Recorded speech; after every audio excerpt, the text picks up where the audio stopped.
안녕하세요. 한의사 윤소영입니다. 오늘은 SF계의 셰익스피어라고 불리는 소설가죠. 필립 킨드레드 딕의 소설을 원작으로 한 영화 컨트롤러를 소개해 드리려고 합니다. 이 외에도 블레이드 러너, 토탈 리콜, 마이너리티 리포트, 또 트루먼 쇼까지 굵직굵직한 작품들이 참 많은데요. 그는 주로 자아 정체성과 기억의 혼란을 소재로 삼아 거의 모든 작품들에서 나는 누구인가? 지금 이거 현실인가? 나는 내가 맞는가? 또 나의 기억은 진짜인가? 등의 질문을 끊임없이 던져서 개인화된 현대인에게 자아고찰의 계기를 제공하곤 합니다. 영화 컨트롤러는 정해진 운명을 살아야 하는 자유의지를 박탈당한 한 남자의 이야기를 그리고 있습니다. 내 의지와는 무관하게 더 큰 존재에 의해 결정되어지는 게 운명이고 또 인생이라면 과연 그걸 나의 인생이라고 이야기할 수 있는 것인지 그것에 대해 이야기하고 있다는 점에서 그 여타 작품들과 명맥을 같이 하고 있죠. 그런데 저는 오늘 조금 다르게 이 영화는 바로 욕망에 대한 영화라고 상정하고 시작하려고 합니다. 욕망. 욕망이라 함은 욕구를 넘어선 그 이상의 것을 말하는 것일 텐데요. 역사적으로 이 욕망은 긍정적으로 바라봐지기도 하고 부정적으로 바라봐지기도 하는 정반대의 두 가지 의견이 있었습니다. 우선 욕망이란 결핍에서 비롯된다라고 보는 부정적인 시선이 있죠. 이 흐름은 서양 철학의 기틀을 만든 플라톤으로부터 비롯되어서 경험론자인 로크, 합리론자인 데카르트, 그리고 이 두 사람을 종합하는 헤겔 역시 욕망을 결핍으로 이해했습니다. 20세기 들어서는 라칸과 사르트르도 이 견해를 이어받았는데요. 인간의 욕망은 타자의 욕망이라고 한 라칸의 경우에는 타자의 욕망은 결핍과 관련되어 있고 인간의 욕망은 불가능한 욕망이라고 말했던 사르트르에 따르면 인간은 자신에게 결핍된 것을 헛되이 욕망하는 존재일 뿐이죠. 이와는 반대로 욕망을 생산적 활동성으로 파악하는 긍정적인 시선도 있는데요. 이러한 흐름은 스피노자로부터 비롯되었습니다. 스피노자는 욕망이 인간의 본질이라고 보아서 이성이 욕망을 제어하거나 지배할 수 없다라고 보았는데요. 이런 그의 의견을 이어받은 니체도 욕망이나 권력의 강한 의지가 가치나 형식을 부여하는 힘이라고 말하며 욕망의 긍정적인 측면을 강조했습니다. 서론이 참 길었는데요. 오늘은 바로 이 욕망하는 존재, 인간에 대한 이야기를 해보려고 합니다. 지금부터 본격적인 영화 소개 시작하도록 하겠습니다. 운명이라는 게 정말 있다면 그것을 알지 못하기에 기대하고 또 희망을 가지며 살아가는 게 아닐까요? 간략히 줄거리를 소개해드리자면 전도 유망한 정치인인 데이빗은 신비한 매력의 무용수 앨리스와 우연히 만나 사랑에 빠집니다. 하지만 이 둘의 사랑이 깊어질수록 그의 정치 생명은 위태로워지고 최고의 무용수가 되겠다는 그녀의 꿈 역시 마찬가지죠. 데이빗은 알 수 없는 힘이 그와 그녀 사이를 갈라놓으려 한다는 사실을 직감하는데요. 그러던 중 그녀와의 만남은 물론 그의 정치 생활, 그를 돕는 친구들까지도 일명 조정국의 미래 설계도에 의한 것이라는 사실을 알게 되며 벌어지는 이야기입니다. 인간은 왜 욕구를 넘어 욕망하는 것일까요? 인간의 욕망은 타자의 욕망이라는 말도 있듯이 우리는 마치 앵무새처럼 타인의 욕망을 따라서 욕망합니다. 미메시스, 모방 혹은 자기보다 강한 권력을 가진 자를 모방하려 한다는 점에서 권력 충동이라고도 하죠. 원본과 따라하는 사본의 구분을 넘어서 원본 그 자체가 되고 싶은 충동의 잔여물을 이야기하는 것일 텐데요. 무기력한 자신을 부정하고 외부에서 동일시한 자아상을 찾으려고 하는 이 망상적 시도의 원인이 무엇일지 파고 들어가 보면 유아기 때로 돌아갑니다. 뿌리 깊은 실존적 무기력에 시달리는 유아는 어떤 식으로든 부모에게 요구를 함으로써만 살아갈 수 있다라는 생존 조건이 강제되는데요. 유아기 때 생겨난 공백이 성체가 되어서도 반복되는, 즉 퇴행적 증상에 불과하다라는 것입니다. 억압된 것의 회귀라는 프로이트식의 모델을 첫 번째 이유로 들 수 있겠습니다. 하지만 구태여 유아적 트라우마를 끌어오지 않아도 인간의 무기력함이 유아 상태를 벗어난다고 해서 해결되는 것이 아니며 사회적 실존이라는 영역 내에서 또다시 불안 상태에 접어드는 것으로 이해되어야만 하는 것입니다. 즉, 욕망은 지극히 사회적이라는 것이죠. 욕구에서 욕망으로 변이되는 지점은 순수 실체적 실존이 망상적 능력에 의해 사회적 실존으로 바뀌는 지점과 일치합니다. 현실은 끊임없이 망상에 기초합니다. 망상에는 총 두 가지 역할이 있는데요. 첫 번째는 지금까지의 자의식을 부정하는 역할이고, 두 번째는 새롭게 받아들여진 망상적 세계를 인정하는 역할이죠. 이 망상적 능력을 통해 우리는 실존의 범주를 끊임없이 변형시켜 나갑니다. 역사 변화는 욕망의 욕구화를 통해 개진되고 명확히 쟁취되었습니다.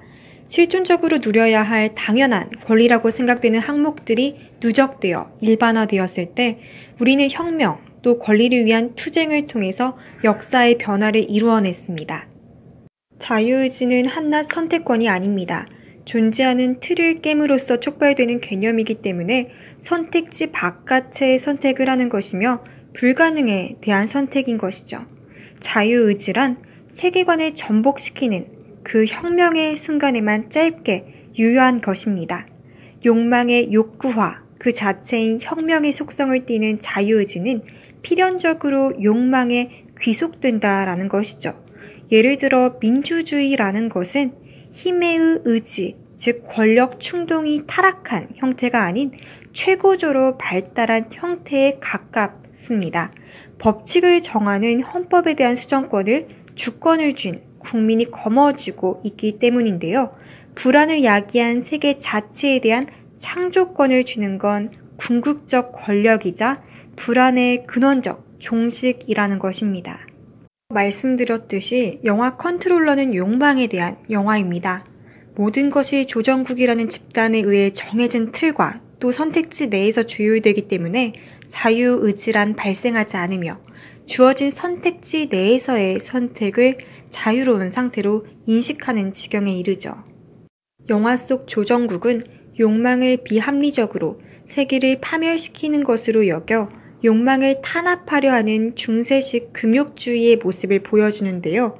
자신들의 시스템에 오류가 없음을 보여주고 다른 여타의 가능성을 아예 없애버림으로써 욕구가 욕망으로 전환되는 것을 막아버리죠. 굳건한 체제를 유지하고 또 권위를 지키고 싶은 불안감의 기초에 있다는 것을 역설적으로 드러내고 있습니다. 이 영화를 욕망에 대한 영화라고 말씀드린 이유는 바로 주인공 데이빗이 가진 몇 가지 특징들 때문인데요. 첫째로는 그가 끊임없이 미메시스, 즉 권력 충동을 반복하는 인물이라는 것입니다. 그는 아버지의 소망이든 단순한 명예욕이든 질 낮은 동네로부터의 탈출이든 자기 자신을 뛰어넘고자 하는 충동을 가지고 있는 인물입니다. 둘째로 그는 세계관 자체를 깨버리고 싶어하는 자기 욕망에 너무나도 충실한 존재라는 것이죠. 하나의 세계관 그 자체인 조정국을 받아들일 수도 없고 조정국이 배치시킨 자리를 자신의 욕망이라 생각하는 기만도 저지를 수 없는 인물이라는 것입니다. 앨리스와의 불같은 사랑도 마찬가지죠. 그녀와의 사랑 그 자체는 세계관, 즉 조정국과의 불화를 의미하지만 그는 기꺼이 세계관 바깥으로 나가려는 불가능을 선택해버리죠. 데이빗은 이제 그녀가 세계의 전부라고 망상하고 그렇게 망상하기를 선택하는 너무나 인간적인 모습을 지녔습니다. 마지막으로 그가 그녀를 다시 만날 수 있었던 건 사랑하는 여자를 만나기 위해 3, 4년 동안 한 번도 빠지지 않고 그녀를 만나기 위해 같은 시간, 같은 버스를 탔기 때문이었다라는 점에서 운명에 의존하지 않고 자유의지로 노력하는 인물이라는 점을 들 수 있습니다. 영화 속에서 우리의 주인공 데이빗을 계속 도와주는 요원인 해리 미첼 역시 자유의지를 긍정하죠. 세계관에 보수적으로 맹종하는 이성이 아닌 그로부터 벗어나고 싶은 욕망적 에너지라고 볼 수 있는 감성을 중요시 여기는 인물입니다. 체제저항적인 혁명적 속성을 가지는 욕망은 본래 반항적인 것이기에 이 운명과 욕망을 지닌 우리 인간은 필연적으로 불화할 수밖에 없습니다. 영웅이란 주어진 세계관을 부서뜨리는 욕망의 화신이기에 필연적으로 죽음과 맞닿아 있을 수밖에 없는지도 잘 모르겠습니다. 비극을 야기하는 인간의 속성을 오만이라고 하죠.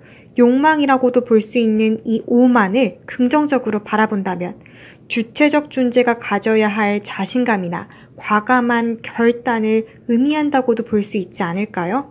인간의 범위를 넘어서는 세계의 법칙이나 신의 역사함이 있을 것이라 생각하는 건 주체의 무게를 견뎌내지 못하는 노예의 삶이지만 이 세상엔 고정된 질서도 흐름도 또 법칙도 없는 무규칙성과 혼돈의 종합체로 보는 무은은 무음이나 허무주의가 아닌 인간 본연의 역량을 극대화시킬 수 있는 휴머니즘이 아닐까 하는 생각을 해봅니다.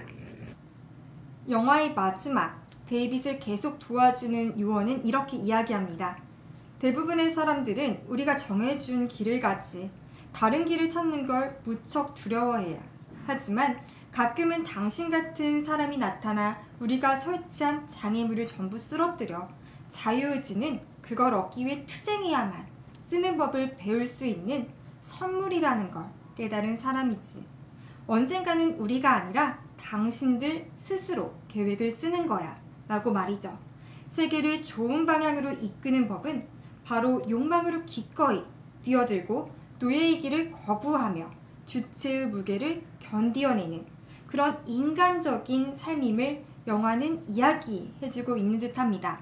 지금까지 영화 속에 들어주셔서 감사합니다.